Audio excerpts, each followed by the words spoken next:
everyone, Tinglish teacher here. Welcome back to our channel. అందరూ బాగున్నారని అనుకుంటున్నాను. ఈ రోజు కూడా మీ అందరి కోసం మరొక మంచి వీడియోనైతే మొదలు పెట్టే ముందు ఈ వీడియోలో ఉండే సెంటెన్సెస్ కి రిలేటెడ్ ప్రొడక్ట్స్ ని వీడియో డిస్క్రిప్షన్ లో మీ అందరి కోసం ట్యాగ్ చేశాను. అవి మీకు నచ్చితేనే ఆ లింక్ క్లిక్ చేసి తప్పకుండా పర్చేస్ చేయండి. ఇప్పుడైతే ఈ వీడియోలో ఈ మాన్సూన్ సీజన్ కి రిలేటెడ్ గా పిల్లలతో మనం మాట్లాడుతూ ఉండే చాలా రకాల సెంటెన్సెస్ ని ఇంగ్లీష్ లో ఈజీగా ఏ విధంగా చెప్పాలో క్లియర్ గా ఎగ్జాంపుల్స్ తో సహా చూసేద్దాం. వీడియోలో ఉన్న సెంటెన్సెస్ మీరు చాలా తరచుగా యూస్ చేస్తూ ఉండేవే. సో అన్నీ నచ్చితే ఒక లైక్ చేయండి చాలు. ఇప్పుడైతే ప్రీవియస్ వీడియోలో నేను మిమ్మల్ని 2 క్వశ్చన్స్ అయితే అడిగాను కదా, వాటి ఆన్సర్స్ని చూద్దాం. ఫస్ట్ వన్ ఏంటంటే బొబ్బలు. కాలినప్పుడు లేదా ఏదైనా ఇన్ఫెక్ట్ అయినప్పుడు ఇలాంటి బొబ్బలు వస్తూ ఉంటాయి కదా, సో దీన్ని ఇంగ్లీష్లో బ్లిస్టర్స్ అని చెప్తాం. Now the second question is నీ చెయ్యి ఎందుకు వాచింది లేదా ఎందుకు వాసింది. ఈ సెంటెన్స్ని ఇంగ్లీష్లో why is your hand swollen ఈ విధంగా చెప్తాం. ఇప్పుడైతే ఈ వీడియోలో మీకోసం 2 ప్రశ్నలు ఉంటాయి కదా, వాటిలో ఫస్ట్ వన్ ఏంటంటే ఈదురుగాలులు. వర్షాలు బాగా ఎక్కువగా పడుతూ ఉన్నప్పుడు ఇవి వస్తూ ఉంటాయి కదా, అయితే వీటిని ఇంగ్లీష్లో ఏ విధంగా చెప్తాం? What do we call this in English? Let me know in the comments. మీకోసం ఉండే సెకండ్ క్వశ్చన్ ఏంటంటే రోడ్లన్నీ చెరువుల్లా మారాయి లేదా చెరువుల్లా మారిపోయాయి. ఈ సెంటెన్స్ని ఇంగ్లీష్లో ఎలా చెప్తామో మర్చిపోకుండా కామెంట్ సెక్షన్లో కామెంట్ చేసి చెప్పేయండి. ఇప్పుడైతే లేట్ చేయకుండా మన వీడియోని స్టార్ట్ చేసేద్దామా? Let's get started. First sentence of this video is వర్షం పడితే స్కూల్కి వెళ్ళవా? పిల్లలందరూ వర్షం పడినప్పుడు స్కూల్కి వెళ్ళను అని అంటూ ఉంటారు కదా, సో దీన్ని ఇంగ్లీష్లో if it rains will you not go to school. If it rains will you not go to school ఈ విధంగా అడుగుతాం. Will you not go to school అంటే నువ్వు స్కూల్కి వెళ్ళవా అని. అదే బయట పెద్ద వర్షం ఏమీ పడట్లేదు, చిన్న చినుకులే పడుతున్నాయి కాబట్టి నువ్వు స్కూల్కి వెళ్ళిపోవచ్చు ఇలా చెప్పాలనుకుంటే it is not raining heavily, only drizzles are falling, so you can go to school. It is not raining heavily, only drizzles are falling, so you can go to school ఈ విధంగా చెప్తాం. నాట్ రైనింగ్ హెవీలీ అంటే పెద్ద వర్షం ఏమీ పడట్లేదు, only డ్రిజిల్స్ అంటే చిన్న చినుకులే పడుతున్నాయి అని. Now the second example is even if it rains you must go to school. Even if it rains you must go to school అంటే వర్షం పడినా కూడా నువ్వు స్కూల్కి వెళ్లాల్సిందే అని. సెంటెన్స్ నెంబర్ 2 ఏంటంటే తడవడం వల్లే నీకు జలుబు చేసింది లేదా తడవడం వల్లే జలుబు చేసింది. ఇది కూడా చాలాసార్లు అంటూ ఉంటారు కదా, సో దీన్ని ఇంగ్లీష్లో you caught a cold because of getting wet. You caught a cold because of getting wet ఈ విధంగా చెప్తాం.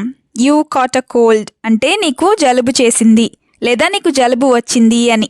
గెటింగ్ వెట్ అంటే తడిచిపోవడం అని. ఇప్పుడైతే 2 ఎగ్జాంపుల్స్ని చూద్దాం. First one is I already told you before that if you get wet in the rain you will catch a cold right. I already told you before that if you get wet in the rain you will catch a cold, right? అంటే నువ్వు వర్షంలో తడిస్తే గనక నీకు జలుబు చేస్తుందని నేను నీకు ముందే చెప్పాను కదా అని. Another example is when you are afraid of injections why did you get wet in the rain? When you are afraid of injections why did you get wet in the rain? అంటే నీకు injections అంటే భయం ఉన్నప్పుడు నువ్వు వర్షంలో ఎందుకు తడిచావు అని. Why did you get wet అంటే నువ్వు ఎందుకు తడిచావు అని. సెంటెన్స్ నెంబర్ 3 is ఎగ్జామ్ ఎలా రాసావో చెప్పు. ఇలా కూడా అడుగుతూనే ఉంటారు కదా, సో దీన్ని ఇంగ్లీష్లో tell me have you road the exam. Tell me have you road the exam ఈ విధంగా అడుగుతాం. హవ్ యూ రోడ్ అంటే నువ్వు ఎలా రాసావు అని. అదే నీ ముఖం ఎందుకు డల్గా కనపడుతోంది, నువ్వు ఎగ్జామ్ సరిగ్గా రాయలేదా లేదా ఎగ్జామ్స్ సరిగ్గా రాయలేదా ఇలా అడగాలనుకుంటే why does your face look dull, didn't you write the exams well. Or why does your face look dull, didn't you write the exams well ఈ విధంగా అడుగుతాం. డిడ్ంట్ యూ రైట్ వెల్ అంటే నువ్వు సరిగ్గా రాయలేదా అని. Another example is by looking at your face it is clear that you have written the exam very well. By looking at your face it is clear that you have written the exam very well అంటే నీ ముఖం చూస్తుంటే నువ్వు exam చాలా బాగా రాసావని క్లియర్గా అర్థమైపోతుంది అని. సెంటెన్స్ నెంబర్ 4 is వర్షం పడుతోంది లోపలికి రా. ఇది కూడా చాలా ఫ్రీక్వెంట్గానే అంటూ ఉంటారు కదా, సో దీన్ని ఇంగ్లీష్లో it is raining come inside or it is raining outside so you come inside ఈ విధంగా చెప్తాం. ఇప్పుడైతే 2 ఎగ్జాంపుల్స్ని కూడా చూసేద్దాం. అందులో ఫస్ట్ వన్ ఏంటంటే If you stand outside like that, you will get wet, so come inside. If you stand outside like that, you will get wet, so come inside.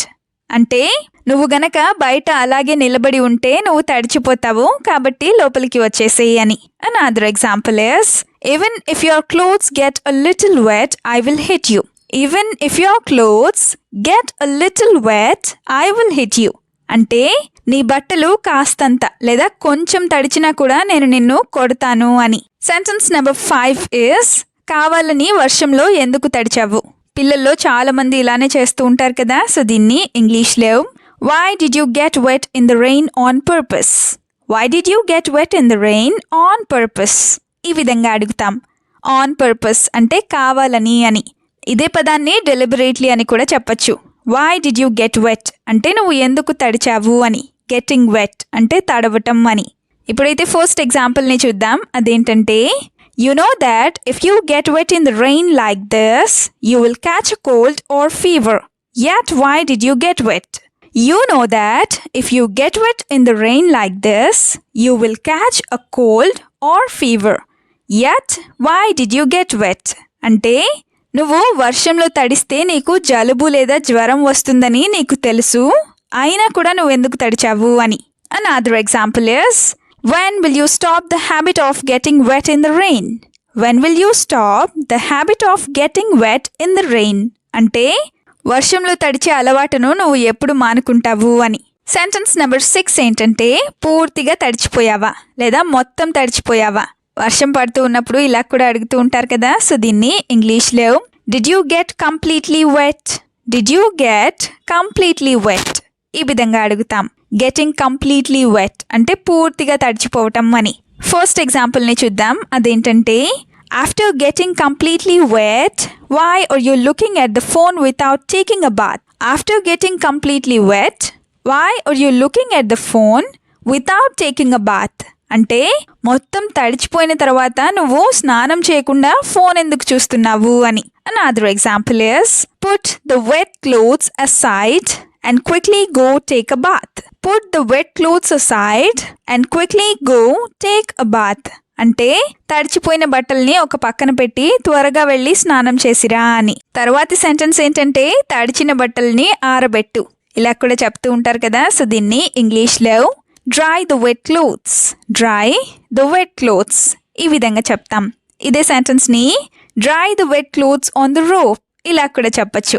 ఇప్పుడైతే ఫస్ట్ ఎగ్జాంపుల్ ఏంటో చూద్దాం. అదేంటంటే, if the wet clothes are kept inside, they will smell bad, so put them outside. If the wet clothes are kept inside, they will smell bad, so put them out side.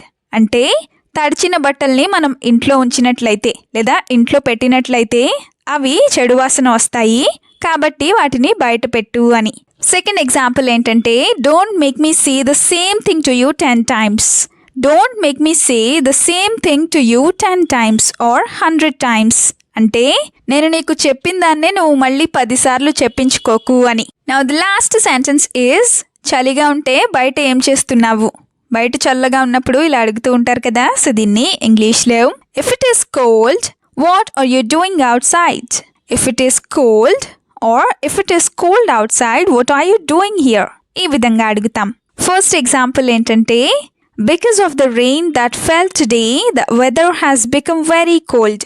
Because of the rain that fell today, the weather has become very cold. అంటే ఈ రోజు పడిన వర్షానికి వాతావరణం అంతా చాలా చల్లగా మారిపోయింది అని.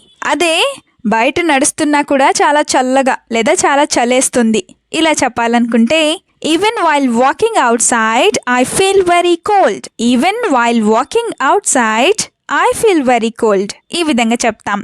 వీడియోని ఎండ్ వరకు చూసినందుకు థ్యాంక్ యూ సో మచ్. వీడియోలో ఉన్న సెంటెన్సెస్ అన్నీ తరచూ ప్రాక్టీస్ చేస్తూ ఉన్నట్లయితే you will become a better and fluent English speaker. ఈ వీడియో మీకు ఏ విధంగా అనిపించిందో మీ ఫీడ్బ్యాక్ని మాత్రం తప్పనిసరిగా కామెంట్ సెక్షన్లో కామెంట్ చేసి చెప్పండి. We'll meet you again with a useful and interesting video. Until then, keep learning, keep practicing and keep supporting Tinglish Teacher. Have a good day. Bye-bye.